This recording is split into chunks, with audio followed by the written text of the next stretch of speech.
V27 news కి స్వాగతం. Bulletin ముందుగా హెడ్లైన్స్.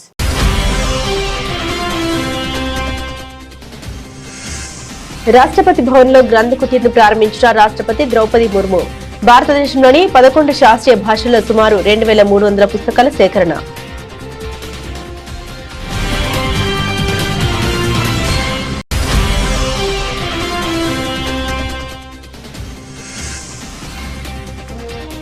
తమిళనాడు, కేరళలో ఎన్నికల ప్రచారానికి ప్రధాని శ్రీకారం. తమిళనాడులో అవినీతి, డీఎంకే ప్రభుత్వానికి వీడ్కోలు పలకాలని ప్రజలకు మోదీ పిలుపు.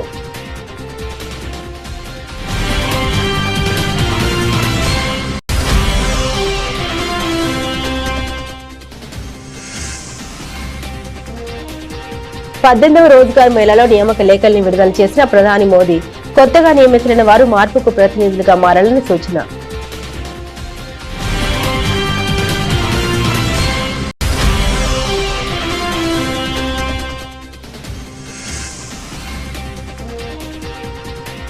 నేడు ఉత్తరప్రదేశ్ ఆవిర్భావ దినోత్సవం. రాష్ట్ర ప్రజలకు శుభాకాంక్షలు తెలిపిన ముఖ్యమంత్రి యోగి ఆదిత్యనాథ్.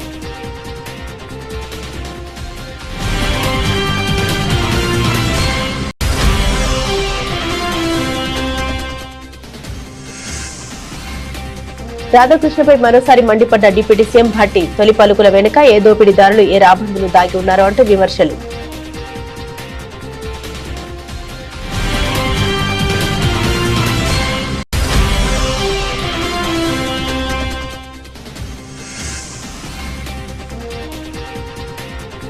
ల్యాండ్ టైటిలింగ్ ఆదర్శం. దావోస్ వేదికగా ఐఎంఎఫ్ ఎండీ గీతా గోపినాథ్ ప్రశంసలు.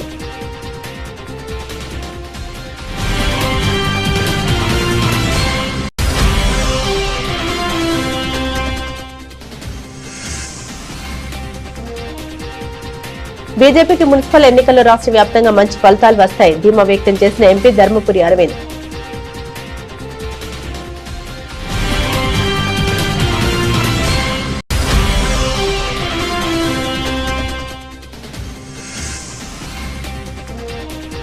సిట్ విచారణ అనంతరం మీడియాతో మాట్లాడిన కేటీఆర్ విచారణ పేరుతో వేధించడం తప్ప ప్రభుత్వం చేసిందేమీ లేదని విమర్శలు.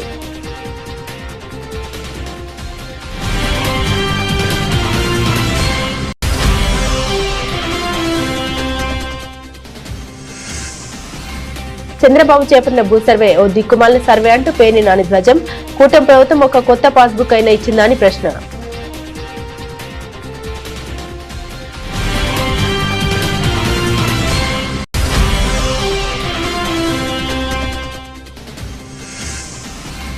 సీఎం రేవంత్ పై మాజీ మంత్రి తలసాని శ్రీనివాస్ యాదవ్ ఘాటు వ్యాఖ్యలు. ముఖ్యమంత్రి తుగ్లక్లా ఇష్టం వచ్చినట్టుగా వ్యవహరిస్తున్నారని ఆరోపణ.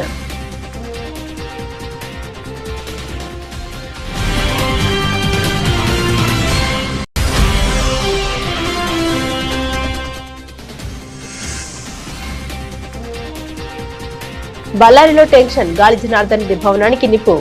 కాంగ్రెస్ ఎమ్మెల్యే వర్గీల పనేనని సోదరుడి ఆరోపణ.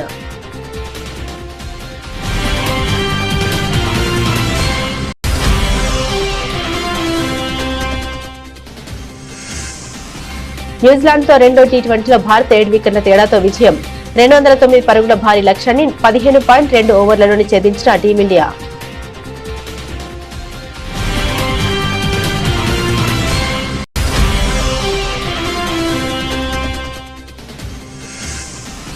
ప్రియాంక చోప్రా కొత్త సినిమా ది బ్లఫ్ ట్రైలర్ పై మహేష్ ప్రశంసలు.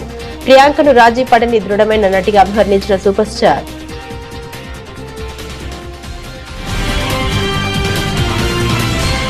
రాష్ట్రపతి భవన్లో రాష్ట్రపతి ద్రౌపది ముర్ము గ్రంథ కుటీర్ను ప్రారంభించారు. భారతదేశంలోని 11 శాస్త్రీయ భాషల్లో గ్రంథ కుటీర్లో గొప్ప మాన్యుస్క్రిప్ట్లు మరియు పుస్తకాలు ఉన్నాయి. ఈ సందర్భంగా రాష్ట్రపతి మాట్లాడారు. భారతదేశ గొప్ప సాంస్కృతిక మరియు సాహిత్య వారసత్వం గురించి పౌరులు అవగాహన పెంచడం, గ్రంథ కుటీర్ను అభివృద్ధి చేయడం లక్ష్యమని వెల్లడించారు. శాస్త్రీయ భాషల్లో సేకరించబడిన జ్ఞాన సంపద మన గొప్ప గతం నుండి నేర్చుకోవడానికి మరియు ఉజ్వల భవిష్యత్తు నిర్మించుకోవడానికి మనల్ని ప్రేరేపిస్తోందని రాష్ట్రపతి అన్నారు. ज्ञान विज्ञान, योग, आयुर्वेद और साहित्यों ने सदियों से विश्व को दिशा दिखाई है। इन भाषाओं ने भारतीय संस्कृति को आधार प्रदान किया है। तिरुकुरल और अर्थशास्त्रों जैसे ग्रंथ आज भी प्रासंगिक बने हुए हैं। गणित, खगोल विज्ञान, आयुर्वेद और व्याकरण जैसे विषयों का विकास इस भाषाओं के माध्यम से हुआ है। पाणिनि का व्याकरण, आर्यभट्ट का गणित और चरक सुश्रुत का चिकित्सा विज्ञान आज भी विश्व को आश्चर्यचकित करते हैं। आधुनिक भारतीय भाषाओं के विकास में भी शास्त्रीय भाषाओं का महत्वपूर्ण योगदान है। इस प्रकार शास्त्रीय भाषाओं के माध्यम से भारत जैसे प्राचीन और विविधतापूर्ण देश में हमारी अखिल भारतीय सांस्कृतिक चेतना प्रभावित होती है। इस भाषाओं के योगदान को सम्मान देने और इनके संरक्षण तथा संवर्धन को बढ़ावा देने के लिए इनको शास्त्रीय भाषा का विशिष्ट स्थान प्रदान किया गया है। इससे इन भाषाओं में अध्ययन को बढ़ावा मिल रहा है। शास्त्रीय भाषाओं में संचित ज्ञान का भंडार हमें अपने समृद्ध अतीत से सीख लेकर उज्जवल भविष्य के निर्माण के लिए प्रेरित करता है। विरासत और विकास के इस समन्वय का हमारा मूल मंत्र भी शास्त्रीय भाषाओं के महत्व को रेखांकित करता है। सभी कर्तव्यनिष्ठ लोगों की जिम्मेदारी है कि हमारे भाषाओं की विरासत का संरक्षण और संवर्धन करें। मेरा मानना है कि विश्वविद्यालय में शास्त्रीय भाषाओं के अध्ययन को बढ़ावा देना, युवाओं को कम से कम एक शास्त्रीय भाषा सीखने के लिए प्रेरित करना और पुस्तकालयों में इन भाषाओं में अधिक से अधिक पुस्तकें उपलब्ध कराना इन भाषाओं के संरक्षण और संवर्धन की दिशा में महत्वपूर्ण सिद्ध हो सकता है। దక్షిణాదిని ఇంతవరకు బీజేపీని ఆదరించని తమిళనాడు, కేరళలో ప్రధాని మోదీ అసెంబ్లీ ఎన్నికల ప్రచారాన్ని లాంఛనంగా ప్రారంభించారు. పాలక పార్టీలు కూటములపై విరుచుకుపడ్డారు. ప్రధానంగా తమిళనాడులో డీఎంకే టైం అయిపోయిందన్నారు. అవినీతి డీఎంకే ప్రభుత్వానికి వీడ్కోలు పలకరని రాష్ట్ర ప్రజలు నిర్ణయం చేశారని తెలిపారు. ఇక తమిళనాడు ఎన్డీఏతోనే ఉంటుందని ధీమా వ్యక్తం చేశారు. చెన్నై సమీపంలోని మధురాంతకలో జరిగిన భారీ బహిరంగ సభలో మోదీ ప్రసంగించారు. డీఎంకే ప్రభుత్వ నిష్క్రమణకు కౌంటర్ మొదలైంది. ఇది అవినీతి మాఫియా, నేరాల కరప్షన్ మాఫియా, క్రైమ్ సీఎంసీ సర్కార్ అది ఒక కుటుంబాన్ని మాత్రమే సేవిస్తుంది. ఈ పాటలో ఎదగాలంటే వారసత్వం, అవినీతి, మహిళలపై అసభ్య వ్యాఖ్యలు, భారత సంస్కృతిని తూలనాడడం ఇవి మార్గాలని ధ్వజమెత్తారు. आज तमिलनाडु में एक ऐसी सरकार है जिसे डेमोक्रेसी या अकाउंटेबिलिटी से कोई लेना देना ही नहीं है।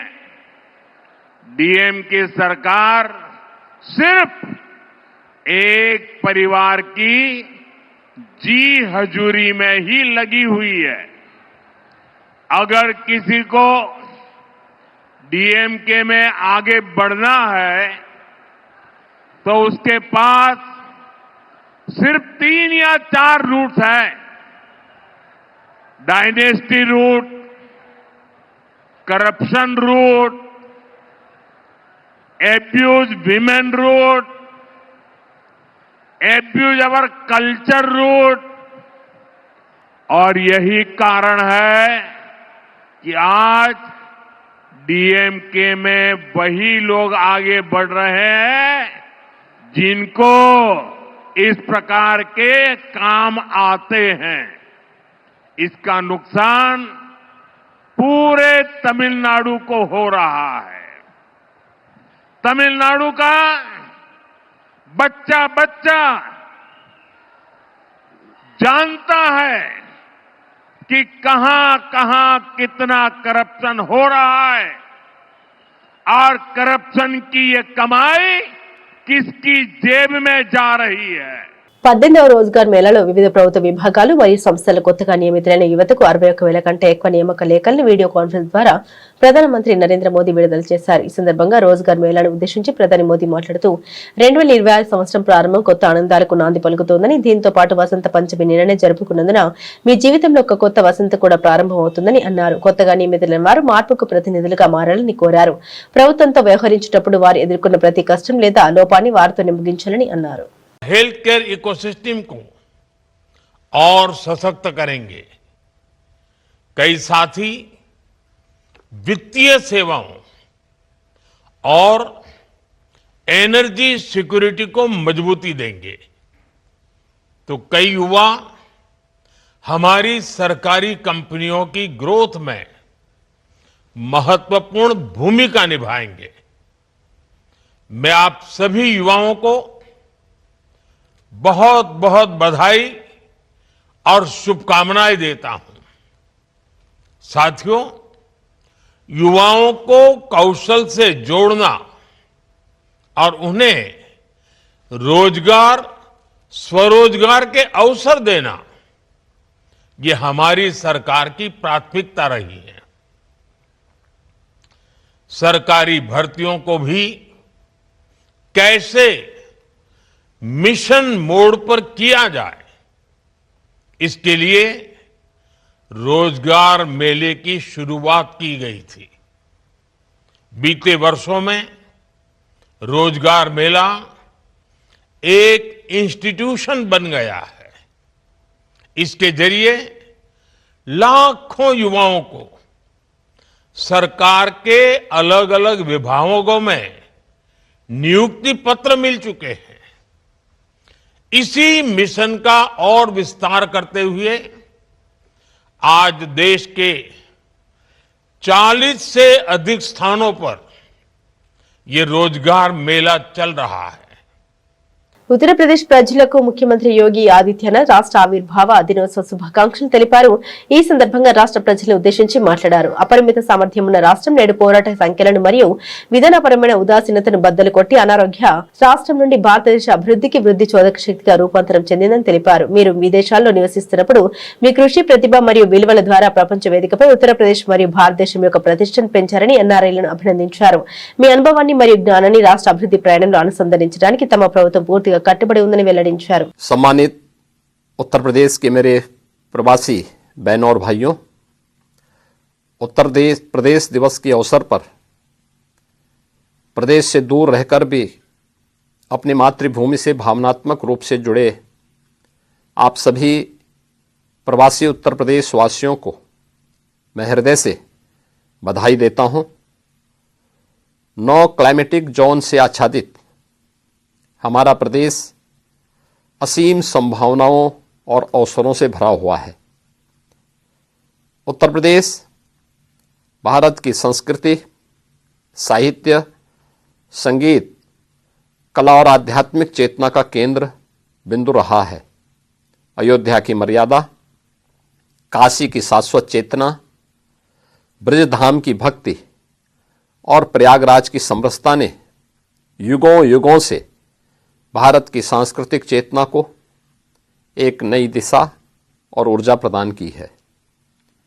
सांस्कृतिक और आध्यात्मिक विरासत को संजोए हुए अमृत काल में हमारा प्रदेश समावेशी विकास के संकल्प को धरातल पर साकार कर रहा है। एक समय बीमारू कहे जाने वाले उत्तर प्रदेश आज आदरणीय प्रधानमंत्री जी के मार्गदर्शन और निर्णायक नेतृत्व में स्पष्ट नीति और सुशासन के बल पर भारत के विकास का ग्रोथ इंजन बन चुका है। साफ नियत और दृढ़ इच्छा शक्ति ने प्रदेश को बॉटलनेक से ब्रेक थ्रू, रेवेन्यू डेफिसिट से रेवेन्यू सरप्लस, उपद्रव से उत्सव प्रदेश के रूप में स्थापित किया है। ఏబిఎన్ రాధాకృష్ణపై డిప్యూటీ సీఎం భట్టి విక్రమార్క మరోసారి మండిపడ్డారు. పెట్టుబడులు, కట్టుకథల విషపు రాతలతో తొలిపాలకు అనే పేరుతో రాధాకృష్ణ దేపిన తెరతో ఈ కథనాలు అన్ని మొదలయ్యాయని అసహనం వ్యక్తం చేశారు. రాధాకృష్ణ రాసిన కట్టుకథ వెనుక ఎవరు ఉన్నారు, ఎవరు రాయించారు, ఏ రాజకీయ ఉద్దేశాలు ఉన్నాయనేది సాయంత్రం చెప్తానంటూ భట్టి విక్రమార్క తెలిపారు. ఏ దోపిడీదారులు, ఏ రాబందులు దాగి ఉన్నారో అంటూ విమర్శించారు. అయితే ఈ పరిణామాల నేపథ్యంలో సింగరేణి బొగ్గు గనుల స్కామ్ పై సిబిఐ ఎంక్వైరీ జరపాలని కేంద్ర మంత్రి కిషన్ రెడ్డిని ఉప ముఖ్యమంత్రి భట్టి విక్రమార్క కోరారు. ఏ రాబందులు, ఏ గద్దలు, ఏ దోపిడీదారుల ప్రయోజనాల కోసమో ఈ కథనాలన్నీ వస్తున్నట్టుగా కనిపిస్తూ ఉన్నాయి. చిన్నప్పుడు నేను ఎక్కడో వినేవాడిని, ఏ నినాదం వెనక ఎవరి ప్రయోజనాలు దాగున్నాయో అని, ఏ నినాదం వెనక ఎవరి ప్రయోజనాలు దాగున్నాయో అని. ఈ తొలి పలుకుల రాతల వెనక ఎవరి ప్రయోజనాలు దాగున్నాయో నాకు తెలియదు, కానీ ఇటువంటి రాతలతో తెలంగాణ సంబంధించినటువంటి అతిపెద్ద ప్రభుత్వ రంగ సంస్థ పైన నిందలు మోపే క్రమంలో ఈ రాష్ట్రానికి, సింగరేణికి నష్టం చేస్తున్నారన్న సంగతి మర్చిపోతూ ఉన్నారు. పెట్టుబడులు కట్టుకథల విషపు రాతల రాధాకృష్ణ గారు లేపినటువంటి తెరతో ఈ కథనాలన్నీ మొదలైనవి.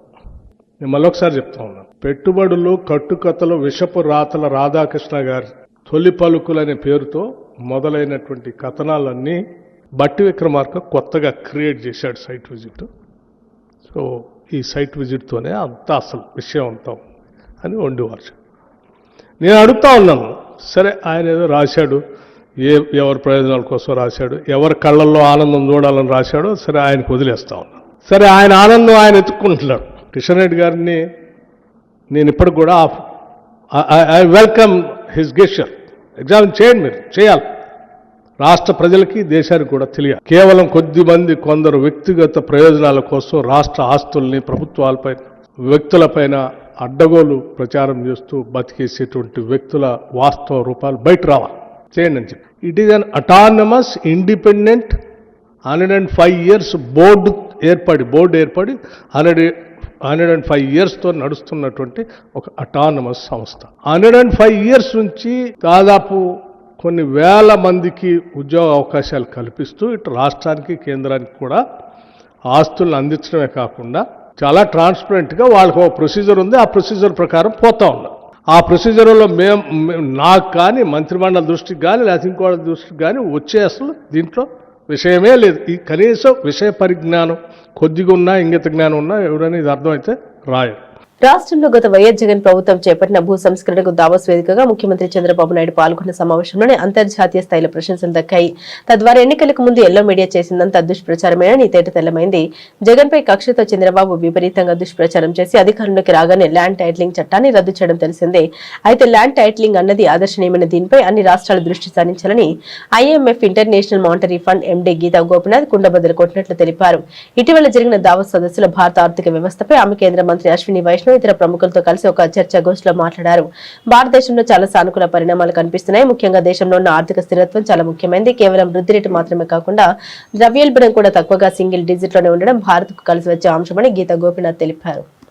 The two things that could hold us back, one is land acquisition is a little bit messy, deregulation, and you have said we've not really used our demographic dividend to its fullest. So what are the things that you think we can do to fix some of those? Yeah, I think a little bit messy is probably an understatement. It is a tremendous challenge in India to acquire land, to have clean land titles, and that is a constraint on growth. It's a constraint on manufacturing. It's, again, there are states in India that are experimenting with techniques that other states can also adopt. I think Andhra Pradesh is doing a good job in finding very creative ways of helping with selling of land, shifting land from being agriculture to commercial land. Land titling, again, pushing on that is important. Judicial reforms, I think, are absolutely critical. That is a very important bottleneck for growth in India, and it's been there. I think people have seen it as a long-standing challenge, but we're not seeing many changes in that front. రానున్న municipal ఎన్నికల్లో BJP ప్రభంజనం సృష్టిస్తోందని Nizamabad MP Dharmapuri Arvind ధీమా వ్యక్తం చేశారు. ఈ విషయమై ఆయన మీడియాతో మాట్లాడారు. బీజేపీకి మున్సిపల్ ఎన్నికల్లో రాష్ట్ర వ్యాప్తంగా మంచి ఫలితాలు వస్తాయని ఆశాభావం వ్యక్తపరిచారు. మనం గెలుస్తున్నాం కూడా అని అభిప్రాయపడ్డారు. మరోవైపు సీఎం రేవంత్ పై కీలక వ్యాఖ్యలు చేశారు. కాంగ్రెస్ నాయకులే కాదు, కాంగ్రెస్ ప్రభుత్వ ముఖ్యమంత్రిది ఏ పార్టీ అనేది కూడా అర్థమవడం లేదని విమర్శించారు. ఇక బీఆర్ఎస్ ఎక్కడా కనపడట్లేదని, వాళ్ళ క్యాండిడేట్లు కూడా తిరిగి గతి లేరని అన్నారు. భారతీయ జనతా పార్టీకి ఒక మంచి అవకాశం, అది నా నియోజకవర్గమే కాదు, రాష్ట్ర వ్యాప్తంగా కూడా మంచి అవకాశం. వాళ్ళకి అభ్యర్థులు దొరకలేరు. 4 రోజులైతే నాయకులు కూడా దొరకరు, అందరు జైళ్ళలో ఉంటారు. అది రేవంత్ రెడ్డి నియత్ చక్కగా ఉంటే. కాబట్టి ఇటువంటి అవకాశాన్ని మన నియోజకవర్గంలోనైతే మనం ఎట్టి పరిస్థితుల్లో చేజారేసుకోవద్దు. దానికి తగ్గట్టు స్ట్రాటజీ, వ్యవహారము అన్నీ ఏ రకంగా ఉండాలన్నది మేము మాట్లాడడం జరిగింది. ఏమైనా ఉంటే మీరు అడగండి. చెప్తే కదా ఇప్పుడే ఎట్లా వెళ్ళిపోయింది. ఇంకా ఇక్కడైతే మనకి టీఆర్ఎస్ ఎక్కడ కనబడతలేదు, ఇందూరు జిల్లాలో కనబడతలేదు. ఈడ కూడా నాకున్న 2 నియోజకవర్గాలలో కూడా టీఆర్ఎస్ టికెట్ అడిగేట వాళ్ళు కూడా చాలా తక్కువ మంది ఉన్నారు. అది good opportunity for BJP to strengthen further. చూడండి, ఫోన్ ట్యాపింగ్ చేసిండ్రా అంటే చేసిండ్రు. దానికి అనేక రుజువులు ఉన్నాయి. వాళ్ళని అరెస్ట్ చేస్తారా లేదా అన్నది రేవంత్ నియతి మీద ఉంటుంది. రేవంత్ ప్యాకేజీలకి అమ్ముడు పోతాడా లేకపోతే నిజాయితీగా పనిచేస్తాడా దాని మీద ఉంటుంది. అంతే కదండి. ఇప్పుడు డైరెక్ట్గా మేము ఇంటర్ఫియర్ కాలేము, సెంటర్ ఇంటర్ఫియర్ కాలేదు డైరెక్ట్గా. రాష్ట్ర ప్రభుత్వం నియతి మంచిగుంటే రాస్తుంది, నియతి మంచి లేకపోతే 2 ఏళ్ల తర్వాత రాస్తుంది. ఏది ఇది కాళేశ్వరం అప్పయ్యపినట్టు. సో అది ఇంకోటి, ఆ కేటీఆర్ ఏదో ఇంతకుముందు మాట్లాడినట్టున్నాడు పోయే ముందర, అసహనమా? ఓ దేనికి? వ్యక్తిత్వ అంటే క్యారెక్టర్ అసాసినేషనా? అరే చెర్సీకు క్యా క్యారెక్టర్ భయ్? చెర్సీ అంటే తెలుసా? చెర్సీకా క్యా క్యారెక్టర్? డ్రగ్స్ తీసుకున్నటువంటి ఏం క్యారెక్టర్యా? సిట్ విచారణ అనంతరం తెలంగాణ భవన్ లో బీఆర్ఎస్ వర్కింగ్ ప్రెసిడెంట్ కేటీఆర్ మీడియాతో మాట్లాడారు. విచారణ పేరుతో వేధించడం తప్ప ప్రభుత్వం చేసేదేమీ లేదన్నారు. జరగనిది జరిగినట్లు లీకులు ఇస్తూ తప్పుదోవ పట్టిస్తున్నారు. ఎవరితోనో కలిపి నన్ను విచారించినట్టు చేస్తున్న ప్రచారంలో వాస్తవం లేదు. ఈ విచారణలో తారక రామారావు తప్ప మరెవరూ రాలేరని, ఏవో కొన్ని పేర్లు చెప్పి వాళ్ళు తెలుసా వీళ్ళు తెలుసా అని అడిగారని తెలిపారు. హీరోయిన్ల ఫోన్లను ట్యాప్ చేశామన్న ప్రచారం నిజమేనా అని అడగ్గా మీకు ఏనట్లు ఫిర్యాదు చేశారని సిట్ అధికారులను ప్రశ్నించినట్టు తెలిపారు. ఇప్పుడు మా ఫోన్లు ట్యాప్ కావడం లేదా అని అడిగితే సిట్ అధికారులు నీళ్లు నమ్మలేరని పేర్కొన్నారు. ఉద్దేశపూర్వక లీకుల్లోని వాస్తవాలు తెలుసుకోకుండా మీడియా ప్రచారం చేయదని విజ్ఞప్తి చేశారు. న్యాయం ధర్మం అందరికీ ఒకేలా ఉండాలని సీఎం రేవంత్ రెడ్డి తన మంత్రులు సన్నిహితుల దోపిడీపై సిట్ వేయాలని కేటీఆర్ డిమాండ్ చేశారు. 2 ఏళ్లుగా తమ అసమర్థ పరిపాలన వైఫల్యాల నుండి ప్రజల దృష్టి మరల్చడానికి ఒకటి తర్వాత ఒకటి ఏవైతే కొన్ని కాలక్షేప కథా చిత్రాలు నడుపుతూ ఉన్నారో, ఆ కాలక్షేప కథా చిత్రాల్లో భాగంగా, పరంపరలో భాగంగా ఇవాళ నాకు కూడా ఏదో నోటీసులు ఇచ్చి టెలిఫోన్ ట్యాపింగ్ మీద ఏదో విచారణ చేస్తామని చెప్పి పోలీస్ శాఖ వాళ్ళు పిలవడం జరిగింది. ఆ విచారణకు పూర్తిగా సహకరించి దాదాపు 7-7.5 గంటలు వారు అడిగిన అన్ని ప్రశ్నలకు కూడా సమాధానం చెప్పి నేను మీ దగ్గరికి వస్తూ ఉన్నాను. మొట్టమొదటి మాట ఏమంటే నేను వారిని సూటిగా అడిగాను. గత 2 సంవత్సరాలుగా మీరు ఈ విచారణ కొనసాగిస్తూ ఉన్నారు. ఈ 2 సంవత్సరాలలో లీకుల మీద లీకులు, ముఖ్యంగా మా పార్టీ లీడర్ల వ్యక్తిత్వ హననం చేసే విధంగా, క్యారెక్టర్ అసాసినేషన్ చేసే విధంగా మీరు ఏదైతే వ్యవహారం చేస్తున్నారో దీనికి బాధ్యులు ఎవరో అని అడిగిన వారు మాకు సంబంధం లేదండి, మీడియా ఏం రాస్తే మాకేం సంబంధం అని చేతులు దులుపుకునే ప్రయత్నం చేసినారు. వారు నేను సూటిగా అడిగాను, మీరు గత 2 సంవత్సరాలుగా మీరు ప్రతిసారి విచారణ పేరిట లేకపోతే ఏదో ఒక లీక్ ఇవ్వడము, లేదా విచారణకు పిలవకపోయినా ఏదో జరిగింది అంటూ మీరు లీక్ ఇవ్వడం, తెల్లారి హెడ్లైన్ కావడం, దానివల్ల ప్రజలు మరి నిజం అనుకొని భ్రమించే కొన్ని పరిస్థితులు వచ్చినాయి. ఇది మంచిది కాదు అని చెప్పిన వారిని సూటిగా అడిగిన నేను. మీరు అంటా ఉన్నారు, పేపర్లు రాస్తా ఉన్నాయి. చంద్రబాబు చేపట్టిన భూ సర్వే దిక్కుమాలిన సర్వే అంటూ వైసీపీ నేత మాజీ మంత్రి పేర్ని నాని తీవ్ర వ్యాఖ్యలు చేశారు. కూటమి ప్రభుత్వం 2 ఏళ్ల పాలనలో రైతులకు ఏ ఒక్క సమస్యనైనా పరిష్కరించిందని ప్రశ్నించారు. జగన్ హయాంలో చేపట్టిన సమగ్ర భూ సర్వేనే ఇప్పుడు చంద్రబాబు అనుసరిస్తున్నారని అన్నారు. తాడేపల్లిలో మీడియాతో మాట్లాడిన పేర్ని నాని జగన్ హయాంలో ఇచ్చిన పాస్బుక్లపై మంత్రి అనగాని పచ్చి అబద్దాలు చెబుతున్నారని మండిపడ్డారు. కూటమి ప్రభుత్వం వచ్చాక సర్వే చేసి ఒక్క కొత్త పాస్బుక్ అయినా ఇచ్చిందని ప్రశ్నించారు. జగన్ హయాంలో ఇచ్చిన పాస్బుక్లను తీసుకుని కేవలం అందులో ఉన్న జగన్ ఫోటోను తీసేయడమే తప్ప ప్రభుత్వం చేసింది ఏమీ లేదని ఎద్దేవా చేశారు. రెవెన్యూ మంత్రికి రెవెన్యూ వ్యవస్థపై కనీస అవగాహన ఉందా అని నిలదీశారు. వాస్తవంగా పాస్ పుస్తకాలు పూర్వం ఇట్లా ఉండేవి. దాంట్లో ఏముంటది? ఫోటో, ఖాతా నెంబరు, ఈ రకమైనటువంటి ఊరికే దాంట్లో ఎంత విస్తీర్ణం, సర్వే నెంబర్ ఎంత, అది మెట్టా మాగాణా, విస్తీర్ణం ఎంత, అలాగే దానికి పన్ను సెస్లు ఎంత, డబ్బులు ఎంత, అది సొంతమా లేకపోతే అసైన్మెంటా, ఆ వివరం తహసీల్దార్ సంతకం ఇలా ఉండే. ఇది పాస్ పుస్తకం పాతది. జగన్ గారు వచ్చిన తర్వాత వీళ్ళు చెప్తున్నారు కదా, జగన్ గారు బొమ్మ వేసుకున్నాడని. ఈ బొమ్మ వేసుకున్న పాస్ పుస్తకం ఇది. అట్ట చూపించలా అన్నాడు. అట్టని మొన్న చూపించా, మళ్ళీ ఇవాళ కూడా చూపిస్తున్నా. ఇదిగో జగన్ గారు ఇచ్చినటువంటి, జగన్మోహన్ రెడ్డి గారి ప్రభుత్వం ఇచ్చినటువంటి పాస్ పుస్తకం అట్ట. ఇదిగో సరిపోయిందా? చూసుకున్నారా? పైన రాజముద్ర ఉంది, జగన్ గారి బొమ్మ ఉంది. వైఎస్ఆర్ జగనన్న శాశ్వత భూ హక్కు మరియు భూరక్ష పథకం. ఆంధ్రప్రదేశ్ ప్రభుత్వం రెవెన్యూ శాఖ, దాంట్లో రైతు ఫోటో, వివరాల కోసం క్యూఆర్ కోడ్. జగన్మోహన్ రెడ్డి గారి పుస్తకంలో ఏముంది? ఏమి లేవు, ఊరికే జగన్ బొమ్మ ఉంది. మా దగ్గర చాలా ఉన్నాయని చెప్పాడు. ఇది వాళ్ళు ఇచ్చిన పుస్తకం, దాన్ని కూడా చూపిస్తాను. ఓపెన్ అవ్వట్లేదని చెప్పావుగా, ఓపెన్ అయిందిగా. సరే, దాంట్లో ఇంకో క్యూఆర్ కోడ్ ఉంది, ఇది కూడా కొట్టండి. ఈ పేజీ ఏది కాలమ్స్ ఉండి ఉన్నాయి చూసారా? కాలమ్స్ ఉన్నది, కాలమ్స్ ఉన్నదండి.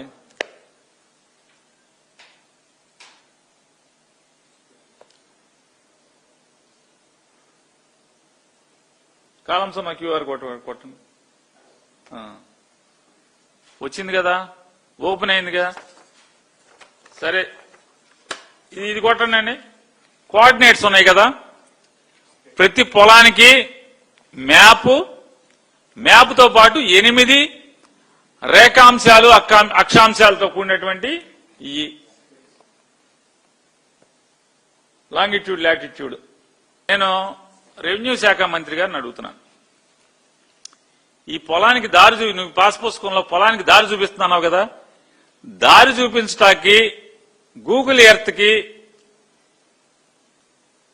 జియో కోఆర్డినేట్స్ ఎక్కడి మీకు అని అడుగుతున్నాను. సీఎం రేవంత్ తుగ్లక్లా ఇష్టం వచ్చినట్టుగా వ్యవహరిస్తున్నారని బీఆర్ఎస్ నేత మాజీ మంత్రి తలసాని శ్రీనివాస్ యాదవ్ విమర్శించారు. సీఎంకు మంత్రులకు మధ్య సయోధ్య లేదని, మంత్రుల ఫోన్లు కూడా ట్యాప్ చేస్తున్నట్లు చెబుతున్నారని తెలిపారు. సింగరేణి కాంట్రాక్టుల్లో అవినీతికి సంబంధించిన ఆధారాన్ని బీఆర్ఎస్ నేత హరీష్ రావు బయటపెట్టగానే ఆయనకు సిట్ నోటీసులు ఇచ్చిందని విమర్శించారు. ఫోన్ ట్యాపింగ్ చట్ట విరుద్ధమేమి కాదని ఆర్ఎస్ ప్రవీణ్ అన్నారు. దేశ భద్రత, ప్రజారక్షణ, తీవ్రవాదుల దాడులు నిరోధించేందుకు ట్యాపింగ్ చేయొచ్చని చట్టమే చెబుతోందని తెలిపారు. ఇటువంటి దరిద్రమైనటువంటి ప్రభుత్వాన్ని నా లైఫ్ లో ఎప్పుడు చూడలే. ప్రభుత్వాలు రావడం, ప్రభుత్వాలు మారడం అనేది సర్వసాధారణం. ప్రజలు మనకు అవకాశం ఇచ్చినప్పుడు ప్రజాస్వామ్యంలో ప్రజల్ని సాటిస్ఫై చేయడానికి, ప్రజల్ని సంతోషపెట్టడానికి రాష్ట్రంలో ఉన్నటువంటి రైతాంగం కావచ్చు, అదే విధంగా నిరుద్యోగ యువకులు కావచ్చు, మహిళలు కావచ్చు, సామాన్య ప్రజానికం కావచ్చు, మనం వాళ్ళకి ఎంత మేలు చేసినాం అనేదే ప్రధానమైనటువంటి. రాజకీయాలలో రాజకీయ పార్టీలు మేనిఫెస్టోలు ఇస్తుంటాయి. ఆ మేనిఫెస్టోలోనే భగవద్గీత అని, ఖురాన్ అని, బైబిల్ అని చాలా సందర్భాలలో అసెంబ్లీలో కూడా చెప్పినటువంటిది పార్టీ మేనిఫెస్టోలో కూడా జరిగేది మనం చూస్తాం. కానీ ఒక విచిత్రమైనటువంటి ప్రభుత్వం మన రాష్ట్రంలో జరుగుతుంది. చాలా సందర్భాలలో మనం సర్కస్ నడిపిస్తున్నామా, ప్రభుత్వాన్ని నడిపిస్తున్నామా అనే దానికి కరెక్ట్ సూటబుల్ అయినటువంటి గవర్నమెంట్. రేవంత్ రెడ్డి గారికి ఏమో అతి చిన్న వయసులో ముఖ్యమంత్రిగా అవకాశం వచ్చింది. ఆ అవకాశాన్ని సద్వినియోగం చేసుకోవడానికి ప్రజల మన్ననలు పొందాలి. మీరు ఇచ్చినటువంటి హామీలేంది, అవి కరెక్ట్ ఇంప్లిమెంటేషన్ లో ఉన్నాయా లేదా, ప్రజల నుంచి మనం ఆ కార్యక్రమాలు చేసి వాళ్ళ దీవెనలను పొందవలసినటువంటి ప్రభుత్వం రాష్ట్రాన్ని విచ్చలవిడితనం చేసి, ప్రజల దగ్గర డబ్బులు లేకుండా చేసి, రియల్ ఎస్టేట్ వ్యాపారం కుదేలైపోయి, అసలు ఇక్కడ రాష్ట్రంలో ఎవరు మాట్లాడితే వాళ్ళ మీద అక్రమంగా కేసులు పెట్టి వాళ్ళని దౌర్జన్యపూరితంగా హరాస్మెంట్ చేయడం అనేది మొన్నటికి మొన్న చూసినాం. ఎన్టీవీలో జరిగినటువంటి, అంటే ఫోర్త్ స్టేట్ అని పిలువబడేటువంటి పాత్రికేయులకు అక్కడ కర్ణాటక రాజకీయాల సంచలనం చోటు చేసుకుంది. బీజేపీ ఎమ్మెల్యే ప్రముఖ పారిశ్రామికవేత్త గాలి జనార్దన్ రెడ్డికి చెందిన ఓ భవనాన్ని దుండగులు దగ్ధం చేశారు. బళ్ళారి కంటోన్మెంట్ ప్రాంతంలో నిన్న సాయంత్రం ఈ ఘటన జరిగింది. ప్రమాద సమయంలో ఆ ఇంట్లో ఎవరూ లేకపోవడంతో ప్రాణ నష్టం తప్పింది. ఈ ఘటన వెనుక కాంగ్రెస్ ఎమ్మెల్యే నారా భరత్ రెడ్డి మద్దతుదారులు ఉన్నారని గాలి జనార్దన్ రెడ్డి సోదరుడు మాజీ ఎమ్మెల్యే గాలి సోమశేఖర్ రెడ్డి ఆరోపించారు. భవనంపై పెట్రోల్, డీజిల్ పోసి ఉద్దేశపూర్వకంగానే నిప్పు పెట్టారని ఆయన ఆరోపించారు. ఈ నెల 1న గాలి జనార్దన్ రెడ్డి ఇంటి వద్ద భరత్ రెడ్డి వర్గీయులు కాల్పులకు పాల్పడారని ఆరోపణ వచ్చే విషయం తెలిసిందే. ఆ వివాదం సద్దుమణగక ముందే ఇప్పుడు ఈ అగ్ని ప్రమాదం జరగడం గమనార్హం. బళ్ళారి నగరంలోని జీ స్క్వేర్ లేఅవుట్ లో ఉన్న ఈ మోడల్ హౌస్ విలువ సుమారు 3 కోట్లు ఉంటుందని అంచనా. 13 ఏళ్ల క్రితం కొనుగోలుదారుల్ని ఆకర్షించేందుకు దీన్ని నిర్మించారు. సమాచారం అందుకున్న వెంటనే పోలీసులు సంఘటనా స్థలానికి చేరుకుని దర్యాప్తు ప్రారంభించారు. ఈ ఘటనకు సంబంధించి ఒక వ్యక్తిని అదుపులోకి తీసుకుని విచారిస్తున్నట్లు పోలీసు వర్గాలు తెలిపాయి. న్యూజిలాండ్ తో జరిగిన రెండో టీ20 మ్యాచ్ లో టీమిండియా అద్భుతమైన విజయాన్ని నమోదు చేసింది. రాయపూర్లోని షహీద్ వీర్ నారాయణ్ సింగ్ అంతర్జాతీయ స్టేడియంలో జరిగిన ఈ పోరులో captain Suryakumar Yadav, wicket keeper batter Ishan Kishan సృష్టించిన విధ్వంసానికి కివీస్ బౌలర్లు చేతులెత్తేశారు. ప్రత్యర్థిని నిర్దేశించిన 209 పరుగుల భారీ లక్ష్యాన్ని భారత్ కేవలం 15.2 ఓవర్లలో 3 వికెట్లు మాత్రమే కోల్పోయి ఛేదించింది. గెలుపుతో 5 మ్యాచ్ల సిరీస్ లో భారత్ 2-0తో ఆధిక్యంలోకి వెళ్లింది. 209 పరుగుల భారీ లక్ష్య ఛేదనకు దిగిన భారత్ కు క్లిష్ట పరిస్థితుల్లో క్రీజులోకి వచ్చిన కెప్టెన్ సూర్యకుమార్ యాదవ్ ఇషాన్ కిషన్ తో కలిసి ఇన్నింగ్స్ ను చక్కదిద్దాడు. ఈ ఇద్దరు మూడో వికెట్ కు 122 పరుగులు కీలక భాగస్వామ్యం నెలకొల్పి భారత విజయాన్ని ఖాయం చేశారు. ఇషాన్ నిష్క్రమణ తర్వాత క్రీజులోకి వచ్చిన శివన్ దుబే కూడా దూకుడుగా ఆడడంతో భారత్ మరో 28 బంతులు మిగిలి ఉండగానే సునాయాసంగా విజయాన్ని అందుకుంది. అంతకుముందు ఈ మ్యాచ్ లో టాస్ గెలిచిన భారత కెప్టెన్ సూర్యకుమార్ యాదవ్ ఫీల్డింగ్ ఎంచుకున్నారు. తొలుత బ్యాటింగ్ చేసిన న్యూజిలాండ్ జట్టు నిర్ణీత 20 ఓవర్లలో 6 వికెట్ల నష్టానికి 208 పరుగుల భారీ స్కోరు సాధించింది. భారత బౌలర్లలో కుల్దీప్ యాదవ్ 35 పరుగులిచ్చి 2 వికెట్లతో రాణించగా హార్దిక్ పాండ్యా, హర్షిత్ రాణా, వరుణ్ చక్రవర్తి, శివన్ దుబే తలో వికెట్ పడగొట్టారు. గ్లోబల్ స్టార్ ప్రియాంక చోప్రాపై Tollywood super star Mahesh Babu ప్రశంసల వర్షం కురిపించారు. ప్రియాంక ప్రధాన పాత్రలో నటించిన Hollywood action thriller The Bluff trailer ను చూసిన మహేష్ సోషల్ మీడియా వేదికగా స్పందించారు. ఆమె నటనను కొన్నేళ్లతో ఆసక్తికరమైన పోస్టు పెట్టారు. ట్రైలర్ అద్భుతంగా ఉంది. ప్రియాంక చోప్రా మరోసారి రాజీపడిన దృఢమైన నటన కనబరిచారు. ఫిబ్రవరి 25న విడుదలవుతున్న ది బ్లఫ్ చిత్ర బృందానికి నా శుభాకాంక్షలని మహేష్ బాబు పేర్కొన్నారు. ది బ్లఫ్ చిత్రం 1800ల కాలం నాటి కథతో తెరకెక్కుతుంది. ఇందులో ఎర్సెల్ బోర్డెన్ అనే ఒక మాజీ సముద్రపు దొంగ పాత్రల ప్రియాంక కనిపించనున్నారు. తన బిడ్డను కాపాడుకోవడం కోసం ఎంతకైనా తెగించే తల్లిగా ఆమె నటన ట్రైలర్ లో ఆకట్టుకుంటుంది. ప్రముఖ దర్శకులు రూసో బ్రదర్స్ నిర్మిస్తున్న ఈ సినిమా ఫిబ్రవరి 25న ప్రైమ్ వీడియోలో విడుదల కానుంది. బులెటిన్ ముగించే ముందు హెడ్లైన్స్ మరోసారి.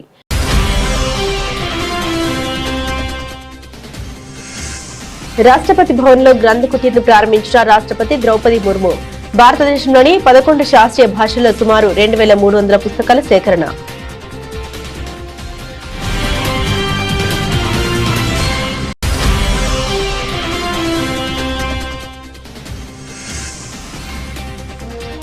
తమిళనాడు, కేరళలో ఎన్నికల ప్రచారానికి ప్రధాని శ్రీకారం. తమిళనాడులో అవినీతి, డీఎంకే ప్రభుత్వానికి వీడ్కోలు పలకాలని ప్రజలకు మోదీ పిలుపు.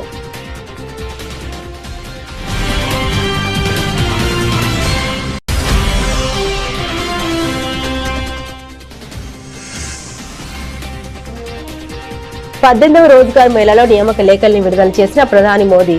కొత్తగా నియమితులైన వారు మార్పుకు ప్రతినిధులుగా మారాలని సూచన.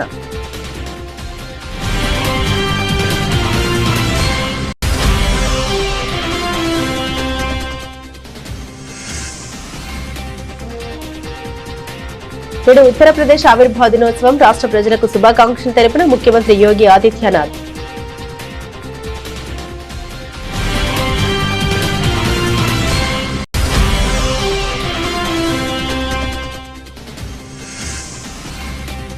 రాధాకృష్ణపై మరోసారి మండిపడ్డ డిప్యూటీ సీఎం భట్టి. తొలి పలుకుల వెనుక ఏ దోపిడీదారులు, ఏ రాబందులు దాగి ఉన్నారో అంటూ విమర్శలు.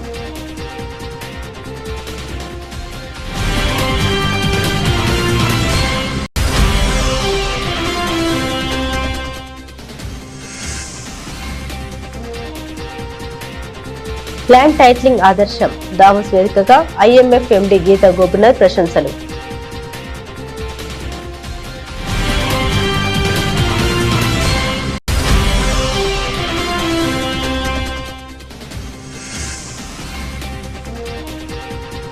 బీజేపీకి మున్సిపల్ ఎన్నికల్లో రాష్ట్ర వ్యాప్తంగా మంచి ఫలితాలు వస్తాయి. ధీమా వ్యక్తం చేసిన ఎంపీ ధర్మపురి అరవింద్.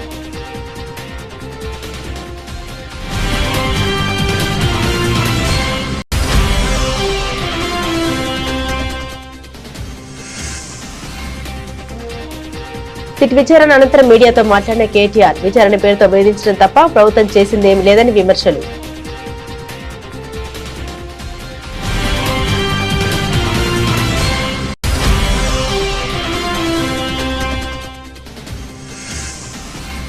చంద్రబాబు చేపట్టిన భూ సర్వే ఓ దిక్కుమాలిన సర్వే అంటూ పేర్ని నాని ధ్వజం. కూటమి ప్రభుత్వం ఒక కొత్త పాస్బుక్ అయినా ఇచ్చిందా అని ప్రశ్న.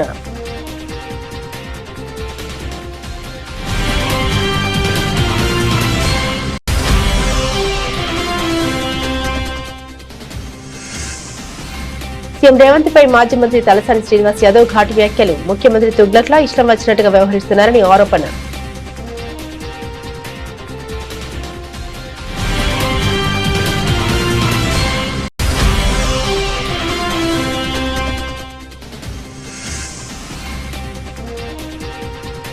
బళ్ళారిలో టెన్షన్, గాలి జనార్దన్ రెడ్డి భవనానికి నిప్పు, కాంగ్రెస్ ఎమ్మెల్యే వర్గీయుల పనేనని సోదరుడి ఆరోపణ.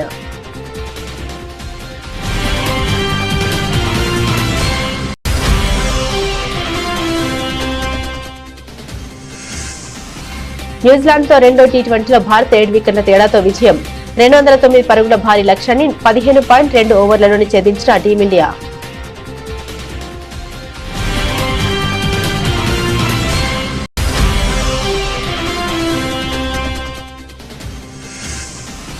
ప్రియాంక చోప్రా కొత్త సినిమా ది బ్లఫ్ ట్రైలర్ పై మహేష్ ప్రశంసలు.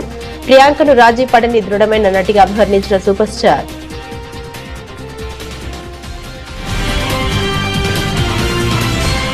ఇవి బులెటిన్లోని విశేషాలు. తిరిగి మరో బులెటిన్తో మళ్ళీ కలుసుకుందాం. అంతవరకు సెలవు. నమస్కారం.